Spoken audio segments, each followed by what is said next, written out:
Welcome to STEMinists Talk. This is our podcast dedicated to, highlighting the inspiring and often untold stories of women in science and related fields. Yeah, and today's deep dive is, well, it's a truly incredible one. We are exploring the life of Dr. Gladys West. Right. The brilliant mathematician whose really complex calculations basically laid the foundation for the GPS you use every single day. Exactly. I mean, imagine trying to build a perfect digital map for the entire globe, only to realize the Earth is just, well, constantly changing shape. Because the math behind global navigation, it assumes the Earth is this perfect sphere, right? But it's actually warped by gravity and deep ocean trenches. Yeah, and mountain ranges too. So mapping that out is an absolute mathematical nightmare. So it's less of a perfect sphere and more like, a spinning lumpy potato. A spinning lumpy potato is actually a great way to put it. And trying to mathematically flatten that lumpy potato using mid-century technology is exactly what Dr. West accomplished. It's just wild. I mean, doing this kind of math in the 1950s is mind-boggling enough, but her starting point makes it even more astounding. Oh, absolutely. She was born in 1930 in Sutherland, Virginia, which was right in the segregated Jim Crow South. Yeah, growing up in a sharecropping family. Right. She spent her childhood picking cotton and tobacco. Yeah. But she recognized really early on that education was her only literal escape from that physical farm labor. Wow. So she just studies relentlessly. Exactly. She studies so hard she becomes her high school valedictorian, which secures her this very rare full scholarship to Virginia State College, where she majors in mathematics, a field that was, almost entirely dominated by men at the time. Yeah, and that leads directly to her being hired in 1956 at the Naval Proving Ground in Dahlgren, Virginia. She was only the second black woman ever employed there. Okay, so this is where I need some help connecting the dots. How exactly does her abstract mathematical modeling translate into, the blue dot moving on my phone's map app? So this is where we get to the core of her genius.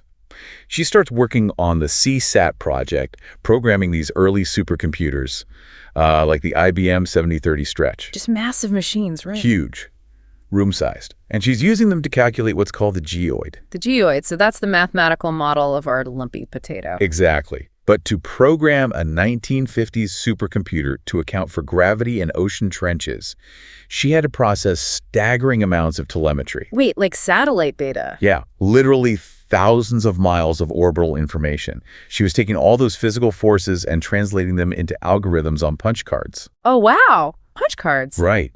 And the Stretch computer would run her code to create a precise mathematical map of the Earth's gravitational pull. Because I guess if her math assumed the Earth was perfectly round, the satellites would just drift off target. They'd be miles off. Sure. Her gravity models are basically the invisible tether keeping those GPS satellites exactly where they need to be. So without her models accounting for all those distortions, GPS as we know it simply wouldn't work. It wouldn't work at all. And the irony is, while she's mathematically mapping the entire globe, she's having to navigate a completely different, deeply segregated geography in her own daily life. Which brings up a big question for me. Was her anonymity simply because she was working on, classified military submarine data? Or was it something deeper? Well, classification definitely played a role. Yeah.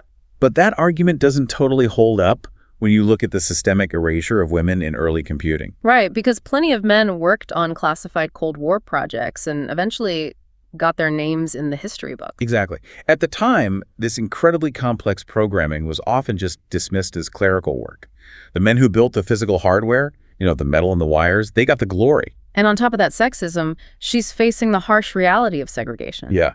She actually once described having 2 strikes against her being a woman and being black in the mid-20th century. She was often excluded from high-visibility projects and travel opportunities that her white male colleagues just, received by default. But she fought back against those exclusions through just sheer, undeniable excellence. It really proves that the history of modern technology is fundamentally the history of women. It really is. Even if history books traditionally index the hardware over the software and the math. Well, she did finally receive some overdue recognition, right, in her late 80s and 90s. She did. She was inducted into the Air Force Space and Missile Pioneers Hall of Fame and received the Prince Philip Medal. That is amazing. It's such a sincere, uplifting message for you listening, especially if you are a young person, a girl or young woman listening to this. You belong in STEM. Your dreams and your intellect have the power to reshape the world, just like Dr. West did. Absolutely.